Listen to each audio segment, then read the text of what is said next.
Welcome back to another episode of the Filmaholic. This is our happy hour episode we have every Friday where we give you movie news or TV news, whatever that happened during the past week. We have a good slate here to talk about today, but right off the bat we have some depressing news to talk about, and that is Brian Dennehy passed away at the age of 81. I personally know him, or not personally know him, but yes, I personally know. I know him the most from First Blood, but he's been in other films as well. Ethan, what are your thoughts on this? Sucks. Tommy Boy. Real American Hero. Been in a lot of like shows and stuff over the past few years. Ratatouille, he was in that. Romeo and Juliet in the 90s. Presumed Innocent with Harrison Ford, he was in that one. Silverado. Yeah, he was in Dune. And then, yeah, like I said, of course, First Blood, where he plays the villain of the film. It really sucks. We had a couple other people pass away too. You said the guy who played Vikram on The Office, passed away, and the cinematographer for E.T. passed away as well. Coming threes, bro. But at least Brian here, he had a good long life at the age of 81. I mean, pretty solid. And then after that, we're moving on to actual movie news. We want to start here. One of the first things I want to talk about, the big things that came out this week, was the photos for Dune came out. Our first kind of look at that.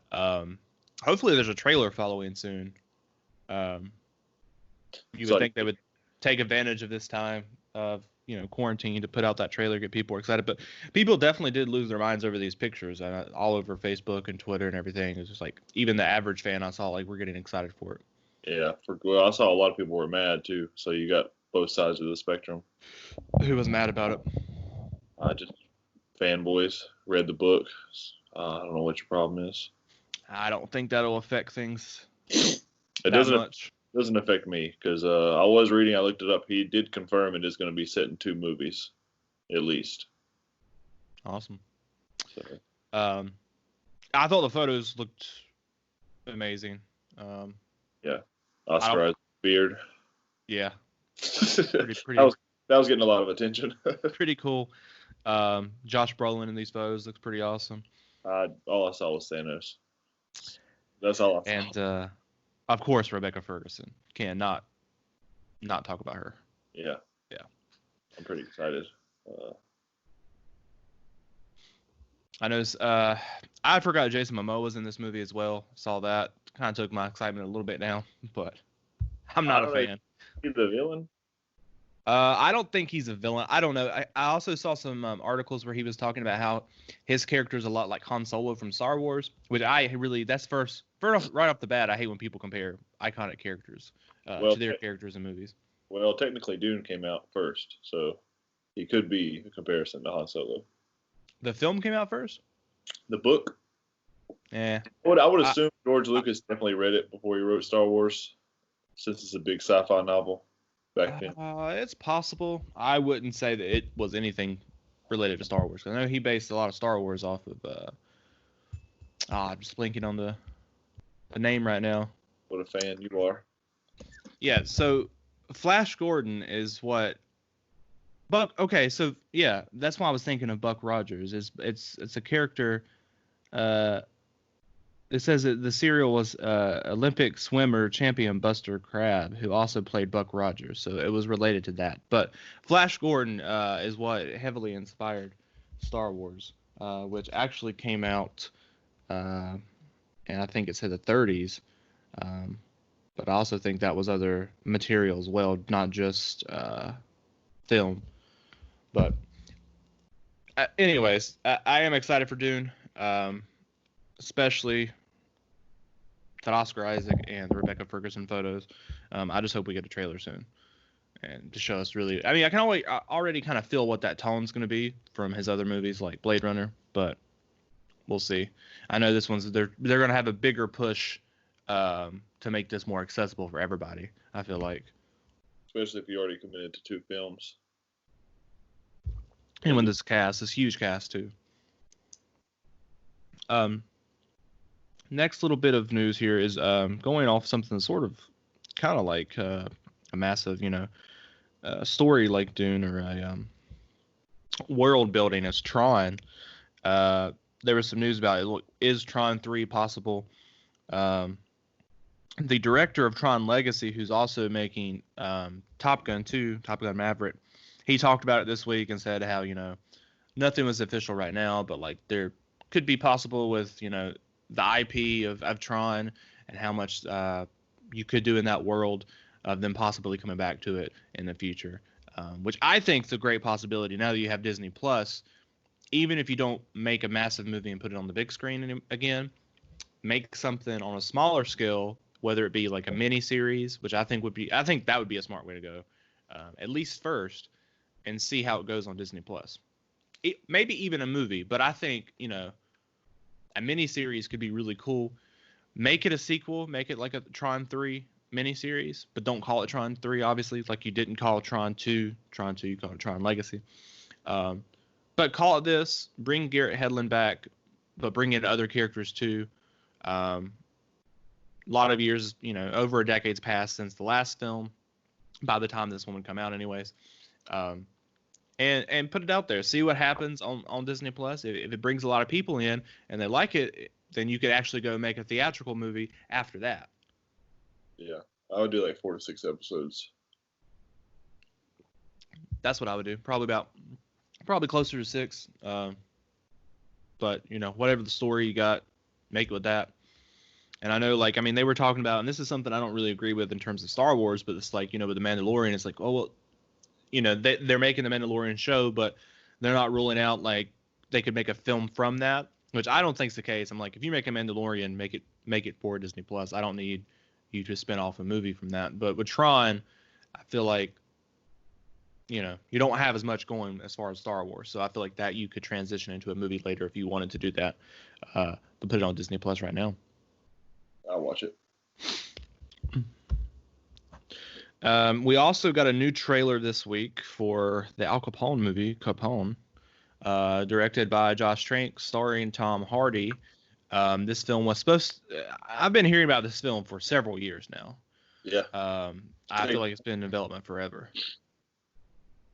It's been working on it hard, man. You can tell by the trailer. I know you weren't a fan of the trailer, so let's hear your thoughts. It looked awful. I don't know if anybody was a fan of that trailer. I didn't get blown away by it, definitely, but I didn't have such of a negative response that you had. What was that? I got blown away in a bad way. I just wasted it, dude. Now, if this coronavirus stuff wasn't happening, do you think that it would have hit theaters? Because he says he hopes that he still gets a theatrical release. No. You don't think so? No, man. That it was supposed to be, hearing about it for years, and I think it was technically supposed to get released in theaters in like October. Like, you're already just throwing it out there. I don't know. I think it would have got a theatrical release if the coronavirus wouldn't happen. I don't think it's getting one now like he hopes. I think that's the best part of the coronavirus is that it's not getting a theatrical release. Man. I don't think it looks that bad. I do think it looks like a movie that would come out on Netflix or something, and not to say that negatively about Netflix, but it doesn't seem like a mind-blowing story or anything like, telling his whole life like I thought it was going to be doing. I knew it wasn't that because I read it and I was like, this is why I was like, you're wasting Tom Hardy. You got a little bit of lag. So you're wasting Tom Hardy in this movie. You could have told a story about his life instead of just, after, he's 47. So let's just tell a story nobody cares about. Yeah, maybe that's all he had access to, or maybe, I don't know. I don't know why you were passionate about this point in this story. But that's what we're getting. I can't say that I will watch it because it's going on VOD, and I don't know if that means it's going to a streaming service or if I'm going to have to pay to watch it, and I'm definitely not paying to watch it. Oh, you're paying $20 and you'll like it? Nope, not paying that for anything when I have Regal Unlimited, and that's a whole different conversation. The They also talked about this week, Disney, how they are releasing a featurette on Disney Plus, which is the making of The Mandalorian to try to, get people excited before Mandalorian season 2 comes out. They're releasing this, I think, in May, I want to say.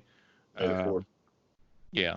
So, I mean, I'm going to watch it because it's going to be there, and maybe it'll give some teases of the next. It'd be really cool if they dropped this and they also had a teaser for the second season attached to it. Could be possible. But yeah, not a lot of stuff with Star Wars really. I mean, I'm excited for Mandalorian season 2, so seeing some behind the scenes, maybe hearing Jon Favreau talk about it, maybe some artwork, because the show has some really cool artwork. I like that at the end of each episode with the credits, it shows the artwork for that episode. But I'm just really not excited for a lot of stuff that's happening with Star Wars right now, which would lead me into my next two topics. First is that Daisy Ridley, it talked recently about the love. She wonders where the love for Star Wars went. It went out the door with all the good movies.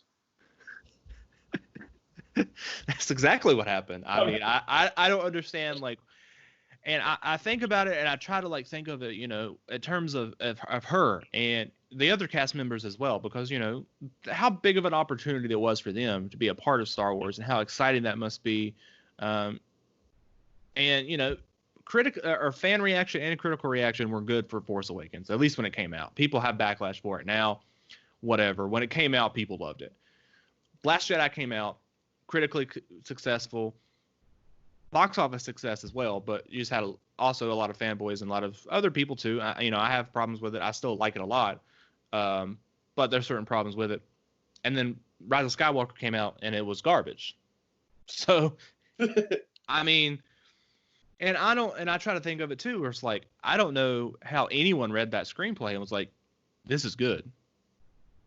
It was solid, dude. Before the movie was even made. Best Star Wars movie of all time. And, with Adam Driver, especially because he gives the best performance in the entire trilogy, and the only really good thing about Rise of Skywalker, how people like this can they're contracted. They have to do this movie. So it's I guess you go into it with the best attitude you can. It's you can't just go in and be like, yeah, this movie sucks. Yeah. I don't want to be here. Well, John Boyega, I think it was after, I guess it must have been right after his check cleared. He went on Twitter and was just trashing it kind of, very subtly. Yeah, I mean. It sucked, dude. You can't say nothing. Because, you're going to have to read unless you're Mark Hamill, because he just does not care anymore. Well, you're going to have to read those lines anyway, so. Yeah. It doesn't matter whether you think it's good or not. You don't get to write. You're going to have to, you're contracted into it, and when you say stuff about it, what's up? He's force sensitive. It's probably just a line in the script. Ben is force sensitive, but we will not. I don't think it was even in the screenplay. I think it was something where the writer, that dude who wrote Justice League, Chris Terrio, was yeah, he could be force sensitive, and now they're yeah, he's force sensitive. That's what it said in the script too. Parentheses, could be force sensitive. Yeah, go ahead. Yeah, and then you had he said they went through so many drafts for this movie. It was the most drafts he'd ever did for a screenplay. Pick another one. Yeah, pick a different one because this one sucked. Different draft you went with.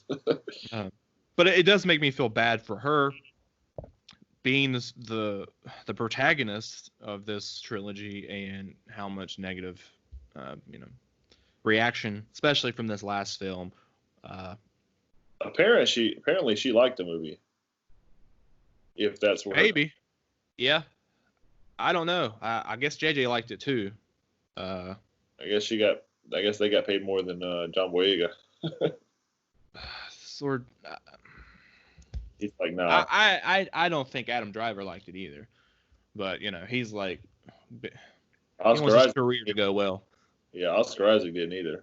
He just press tour. You could just tell those videos. I'm out, dude. I have to be here right now answering your questions, but I'd rather do anything else. And the thing that sucks the most too with say Adam Driver is that I know you can tell from his reaction to different stuff he cares a lot about that character. I mean, he did all the stunts for it. He because he wanted to make sure that all of his movements matched Ben Solo, and didn't feel like somebody else. Like he was really invested in that character, and then it's like you write him that way. It just dead. Maybe start making good movies as a studio, making Star Wars better. Maybe, stop pushing Kenobi back. Every time we get a little bit of people get excited about it, you just keep pushing it back. We're going to talk about two more Star Wars things here. I feel like every time when somebody gets excited about something in Star Wars, either it turns out bad or it gets pushed back and doesn't happen. Yep. Which we'll talk about. 50-50 chance, man. And continue with the Rise of Skywalker, but going into a different conversation too about Steven Spielberg. Okay.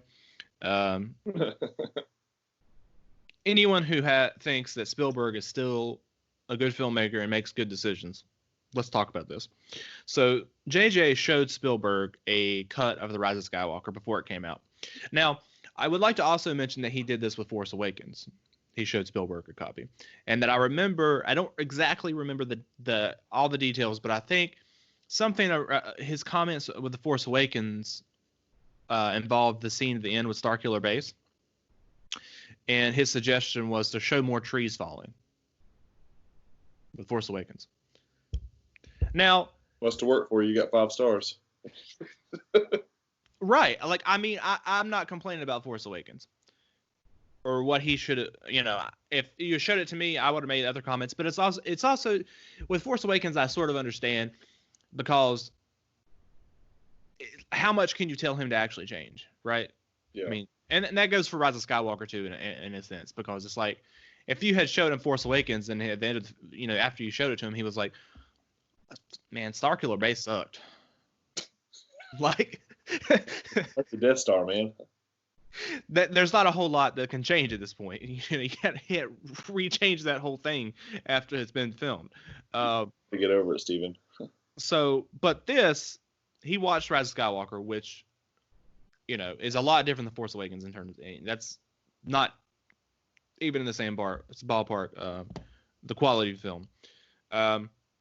Babu Frick, is that how you pronounce his name? Yeah. I don't care. The character's stupid. I don't know why everyone had a big fit and liked him in the movie. Didn't care for it. Thought it was annoying. Anyways. I like the little guy. Didn't care. It's the ray of sunshine in that dark 2.5 hours. I just did not care at that point in the movie. I didn't. Well, to be fair, you looked at the leaks, so you were already upset. You might like him more if you had this character. I don't think so. If you hadn't read the leaks, you would have been focused more. You'd be like, "Oh yeah, all right, this is at least one good thing about this movie." I doubt it. That's a solid 2 out of the 2.5 stars you gave it. It was Baba Frick. Let's not take it that far. Anyways, Spielberg watched this movie, and that planet that he was on blew up, right? So apparently in the original version he died, which honestly I didn't even know he didn't die, and that he popped back up at the end of the movie or whatever. Apparently he does. Once again, I just It was kind of like a rip-off, like what I thought was like a Porg moment, like when it pops up in Last Jedi. Oh, cool. That's what I remember. I think I was trying to stare at the lights in the ceiling and burn my eyes out because I was ready to get out of the theater. But yeah, so Spielberg watched it at the end of the movie. He was like, "Oh, where's Babu Frick? Yeah, you got to put him back in. You got to make him live." So that's what his advice was watching this movie. Not the fact was, well, you had Kylo fade away. Shouldn't he come back as a Force ghost in that scene with Rey? Or maybe she should get the yellow lightsaber earlier. I don't know. Like any kind of actual good input. I didn't really read the whole article because I just don't care anymore about it. But did it say anything else about any other questions he had? Like, did he ask those questions? I didn't say. I don't think they're releasing that. I don't know who put this out there. I'm assuming it was JJ. Who cares about this? Like, out of all the things Steven Spielberg could have mentioned, like, I'm guessing this wasn't the only thing. I don't know. I would hope that. Yeah, I'm cool you connected with that character. I didn't have a problem with him. Clearly you did. You were like, screw this guy. But yeah, there would have been a lot of other things I would have asked first. So I doubt they're going to release all that. He might have been like, this movie sucks. And the only good thing was Baba Frick, and why did you kill him? Maybe. I would appreciate that so much more if Yeah. that was the case.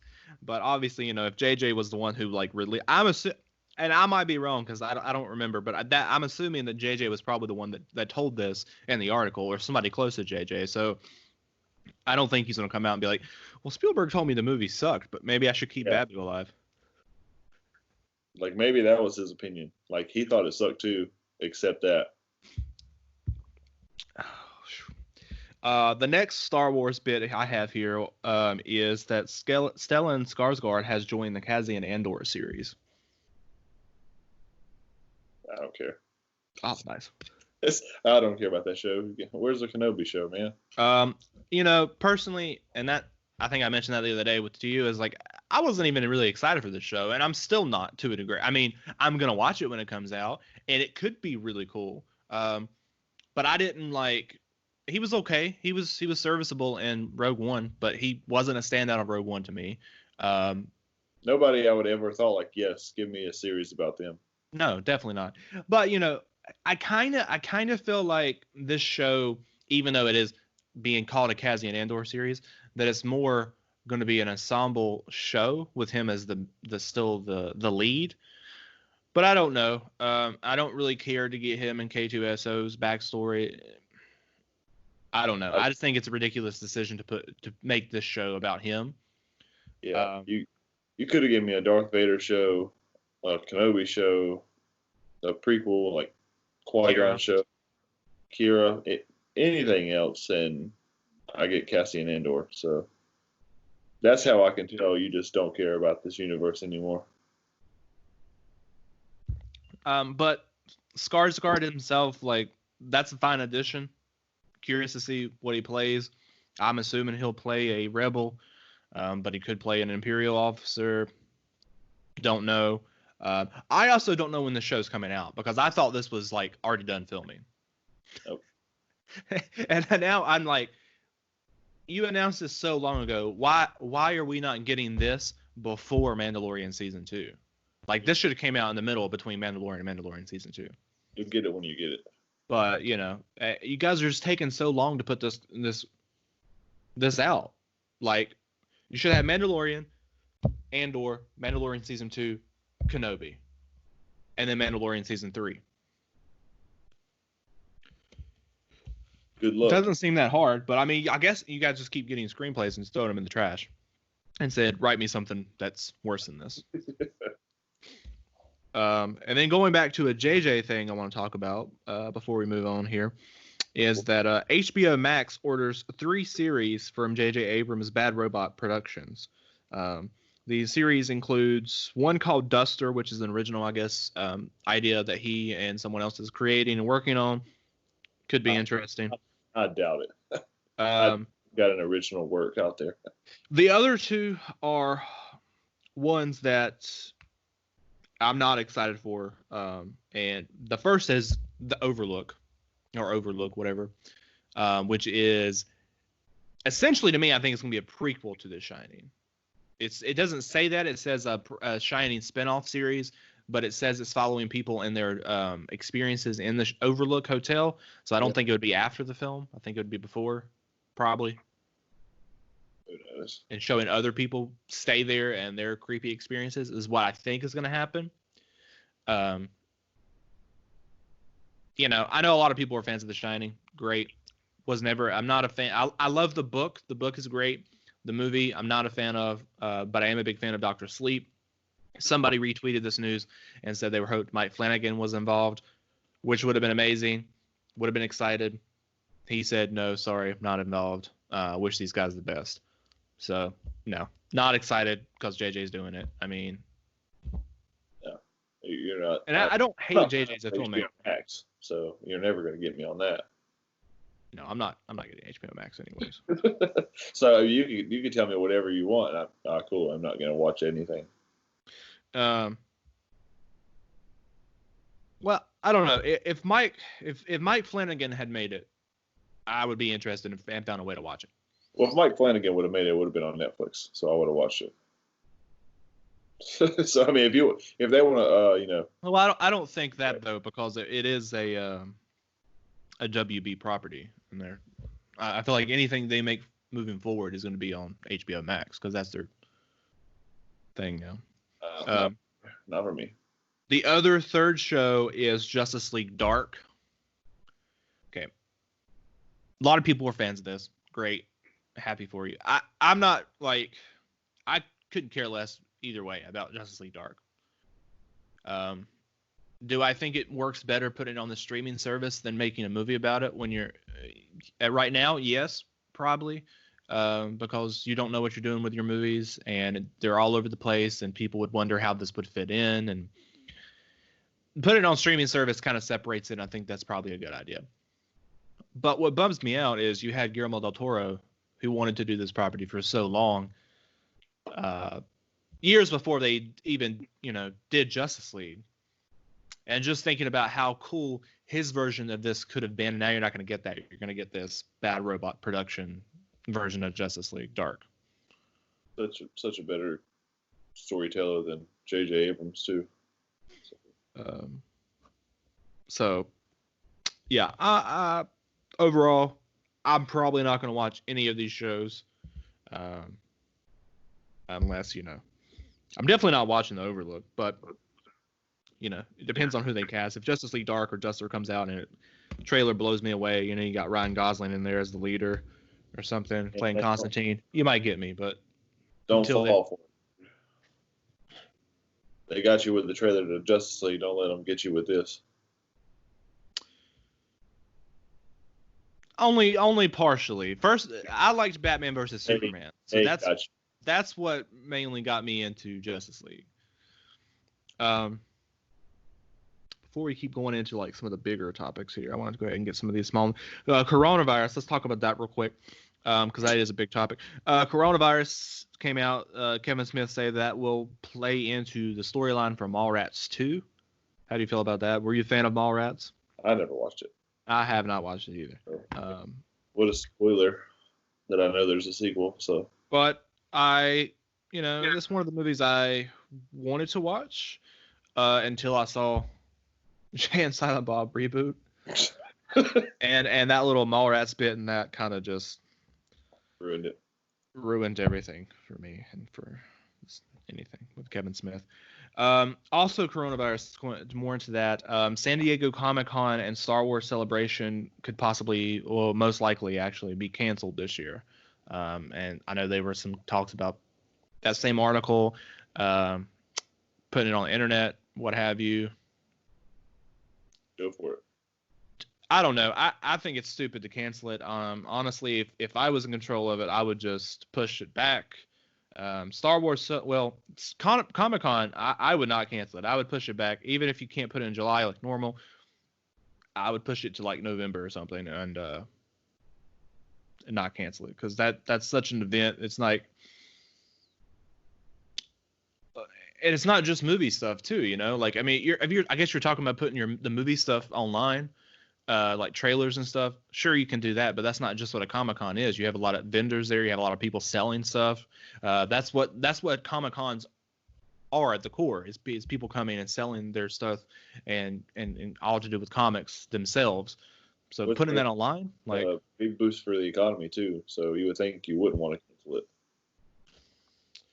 I don't know. I just think that would be an incredibly stupid decision. Like I said, if anything, just push it back.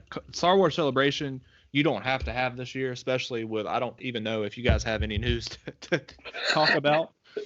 And I haven't been to a Star Wars Celebration, but I feel like since it's a Star Wars Celebration, it's probably going to be mainly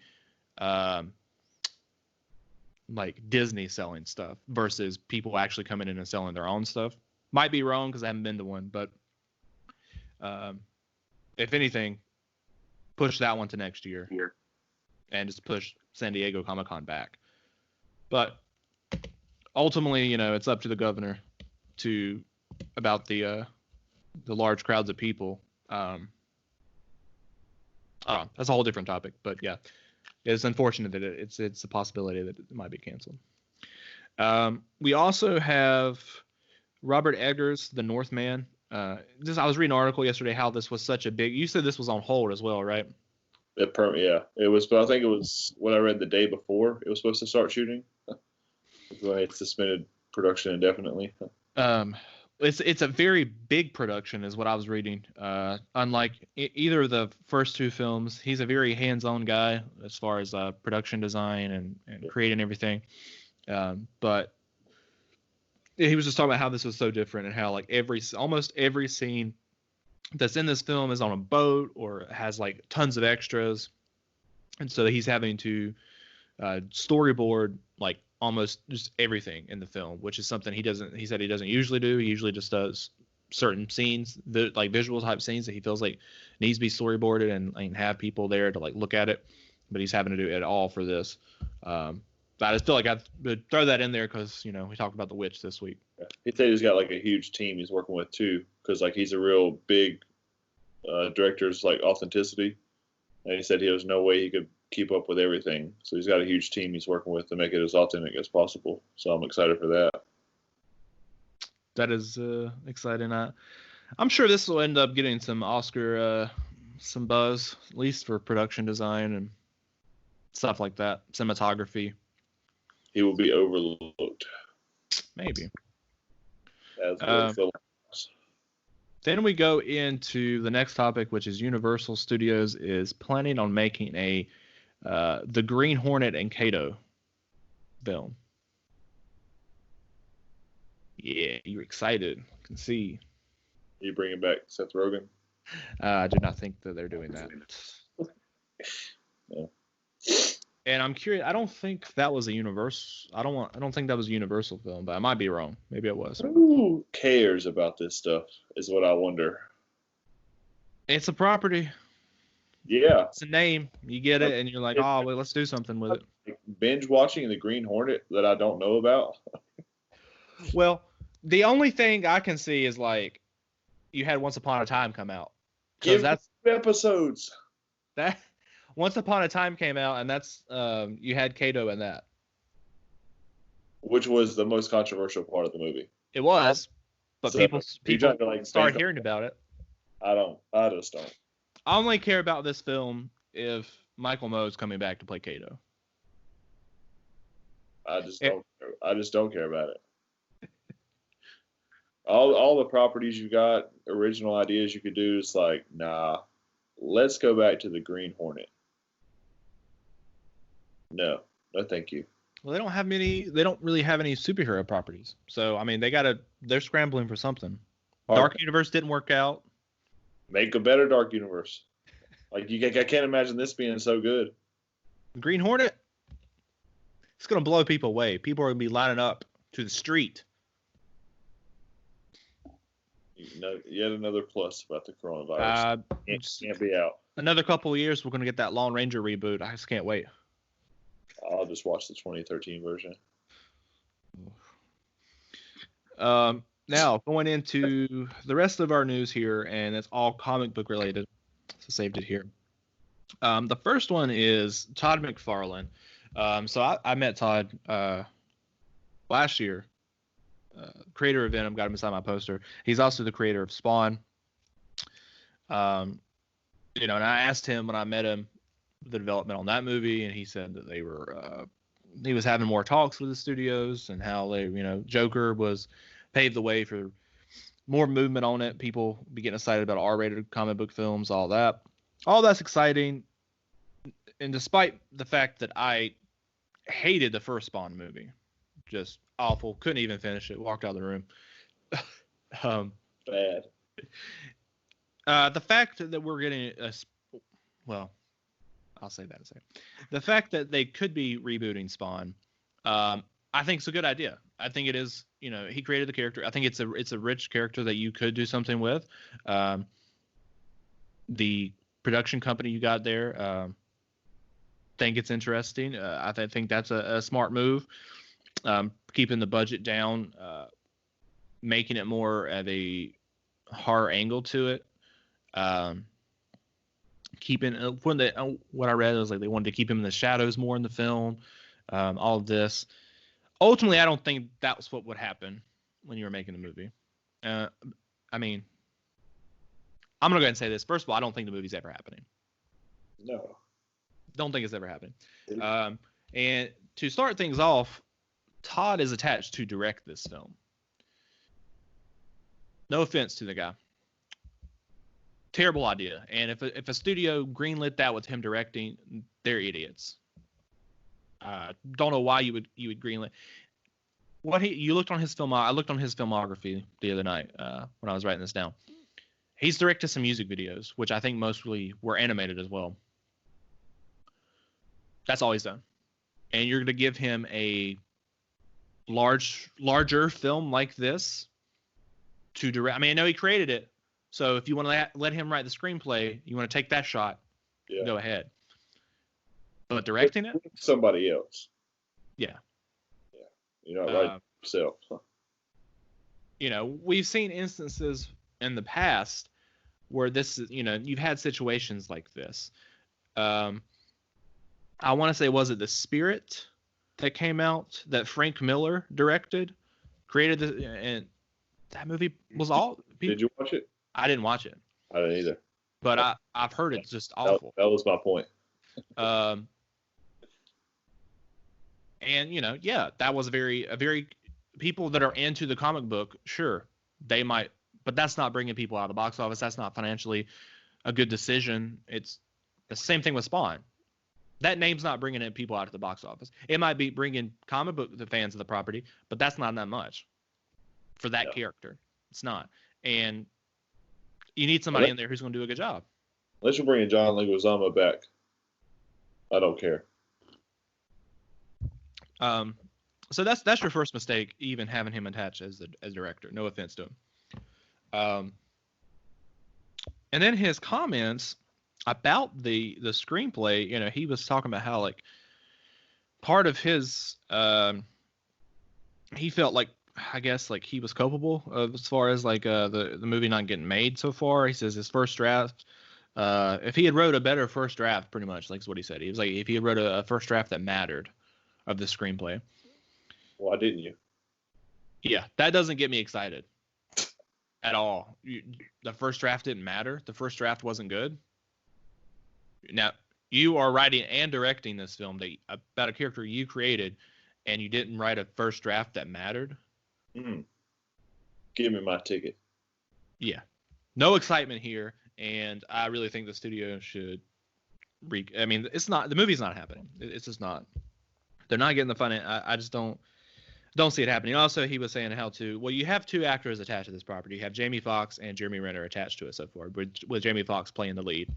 Jamie Foxx can do really well in films. Look at Django. Look at Collateral. That's what I was thinking.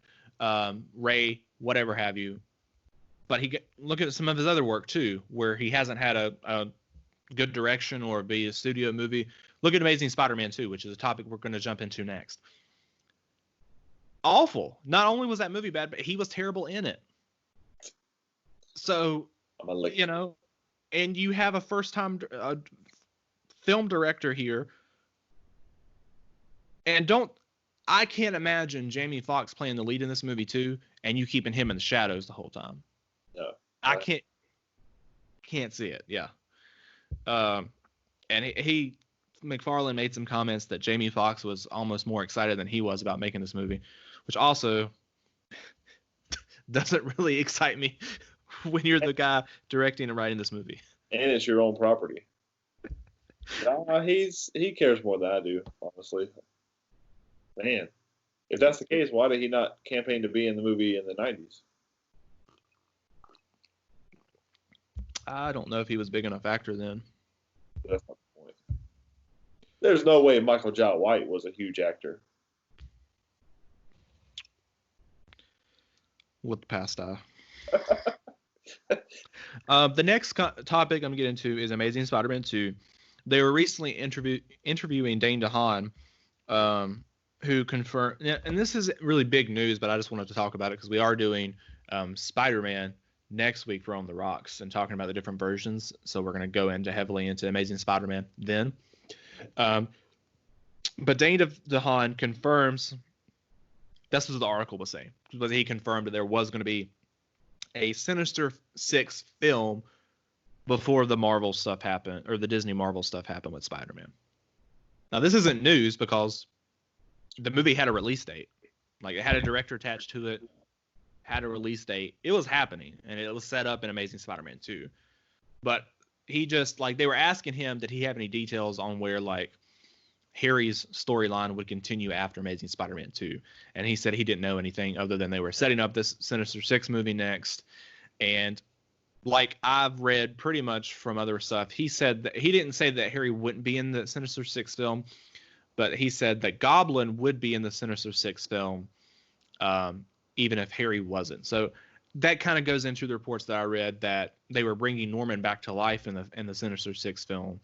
With the head that was apparently on ice, and he was going to be Goblin in that film, and Harry was actually going to be saved for Amazing Spider-Man 3, I guess. I don't know, but I don't want to talk too much about this because I do want to save that for On the Rocks because I'm going to rant a little bit more about that film when we get there. But that movie sucks. You got to rewatch it before you can rant about it, dude. I rewatched it in the fall when I rewatched all the Spider-Man movies. And I confirmed then that was going to be the last time that I ever watched that movie. You'll watch it again. You'll like it. I will not.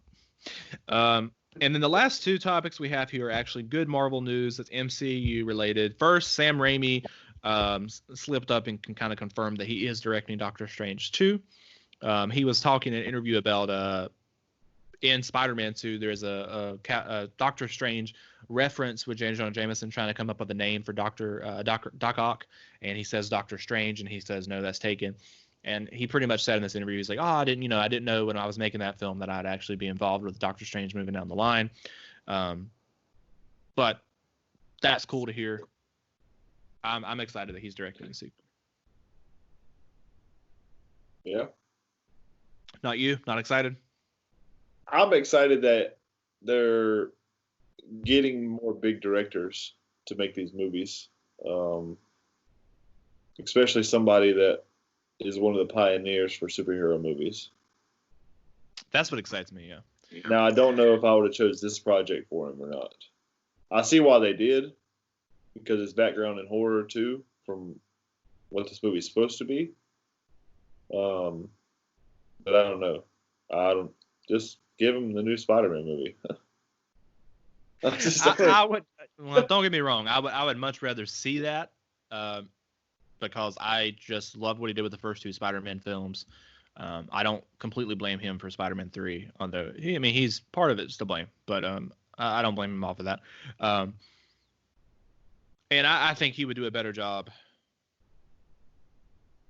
with the third Spider-Man movie. But that's also Sony making part of that decision, and I don't think he would want to work with Sony again in terms of Spider-Man. That's part of the reason. He didn't get to make the Spider-Man 3 he wanted to make. He did make a comment in this that his like two favorite comic book characters, well, one for both sides, is Batman and Spider-Man. Yeah. Which, same, but he said Doctor Strange was one of his favorite comic book characters, and you said, what's up? Fifth favorite. Yeah. Curious what the other ones were. Captain America. Did he say that? I know it was. I doubt it. We were texting. But yeah, him coming in to direct this, I think it's good with his background. I think it's going to work. I hope Danny Elfman comes in too and does the score. Dude, I just found out the other day that Danny Elfman was the lead singer for Oingo Boingo. Did you know this? Don't know what that is. It's an 80s band. No, yeah. I know you've heard their music. But I just read it when I was looking up that Tim Burton stuff, and it just blew my mind. That he had never he was the lead singer, never done anything with a film before when Tim Burton brought him into his movie. Which movie? Batman? Or was it before that? With I don't know if it was Pee-wee or Batman. Wow. But yeah, just that blew my mind. That was news to me.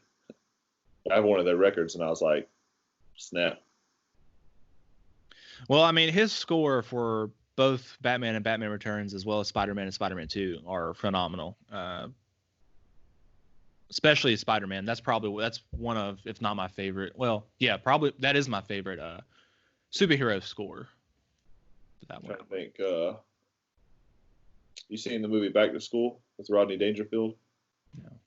Oh, well, he also did the song Weird Science for the movie. But yeah, that blew my mind. The final topic we have here today to talk about is Mark Ruffalo and his comments. He was being interviewed recently, and he said that he did want to come back to the MCU, which is a good sign. He does want to come back, play Banner again, but he said there was no like concrete plans right now to bring him back. If there was, he probably wouldn't be allowed to talk about it, but he has slipped up and said stuff that he's not supposed to say before. Just record the whole Thor movie. But he did come out and say that there has been talks about him being in She-Hulk, but nothing concrete yet. Which, I mean, I 100% think this will and should happen, that he's in that show. He's definitely going to be in it. I mean, I'm pretty sure in the comics, like she becomes She-Hulk from getting a blood transfusion from him, and with him being Professor Hulk now, that makes more sense. Yeah. So I definitely think he's playing a supporting character in that show. And that's probably the next time we are going to see him, which I think that show will probably would come out in 2022. That'll probably be the next time we see him. But I think they'll use him in something else. I would like to see him in Thor. I think Taika never said yes or no whether I think he said it was a possibility he could be in it. My assumption there is he'll probably have a cameo or a small, like a couple scenes. I don't think he'll be a big part of the movie, but I think he'll be in it, even if it's just like an after credit scene with Thor and Hulk hanging out or something. I think he'll get that. That'll probably be the next time we see him, and then that'll maybe lead into She-Hulk somehow, maybe his after credit scene or what have you. But I'm somebody I would like to see a Hulk standalone movie. Yeah. But I think the problem is if you do, you're going to get it. That's what annoys me. You're going to get it's going to be in the past. Is what's going to annoy me. Oh, I don't want that. I don't think it's going to be in the future. It's going to be like a Black Widow. It's going to be like an in between one of the other movies. Oh, I don't want that. Yeah, that's the only thing I can think it would be. Well, overall, I don't want that.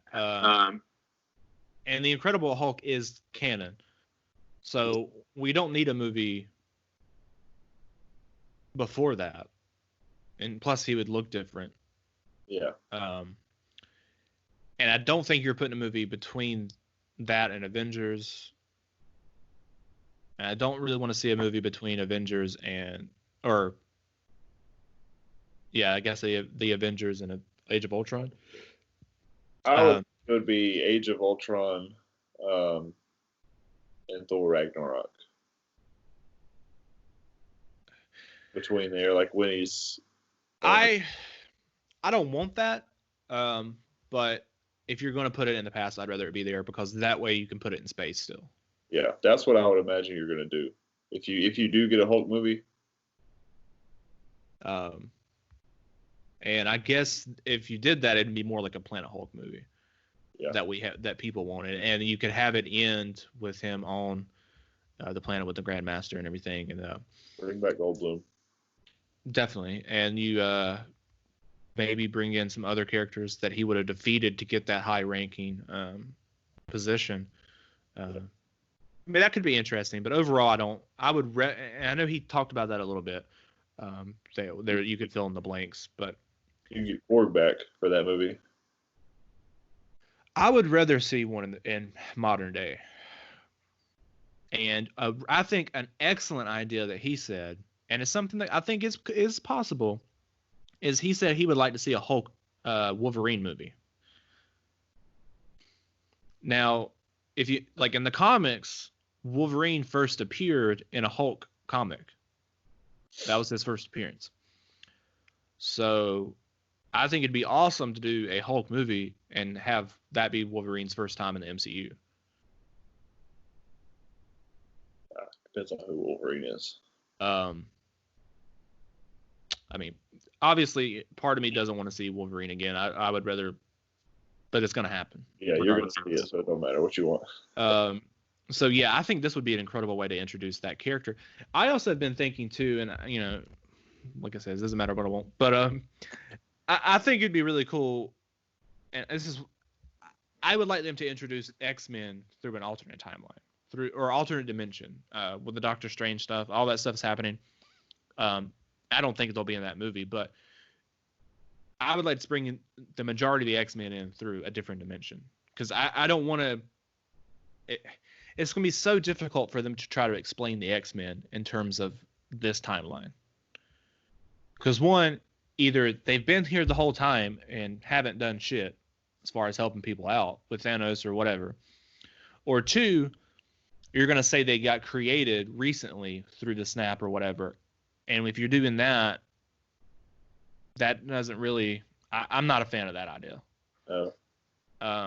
So I think it'd be cool if you brought them in through a different timeline or the alternate dimension, whatever have you. But with that being said, Wolverine, I wouldn't mind if you kept him based in this timeline. Because a couple different things here. One, I don't think he would have came out and joined them fighting Thanos. I don't think he would have cared. He would have stayed in Canada and did his own thing. And he... What's up? Cutting logs. Yeah. But if you you could do a Hulk movie, have him in it, or maybe just do a Hulk Wolverine movie, whatever you want to call it, and have it be focused on these two characters. Introduce him into the MCU that way, and maybe even show a flashback or have him mention that he knew Captain America from the 40s, and show a flashback of them meeting each other. Yeah. So I would like to see that, and then bring the X-Men, the actual group X-Men in through a different dimension, and then have Wolverine team up with them that way. I think that'd be interesting.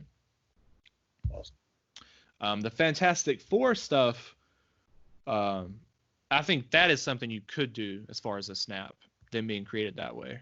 Maybe they were in space when the snap happened, and whatever happened, they got created from something to do with that. I don't know. That's what I'm wondering. When people mention that, I'm like, I don't know how that works. How you get powers from the snap, because that was just supposed to eliminate 50% of.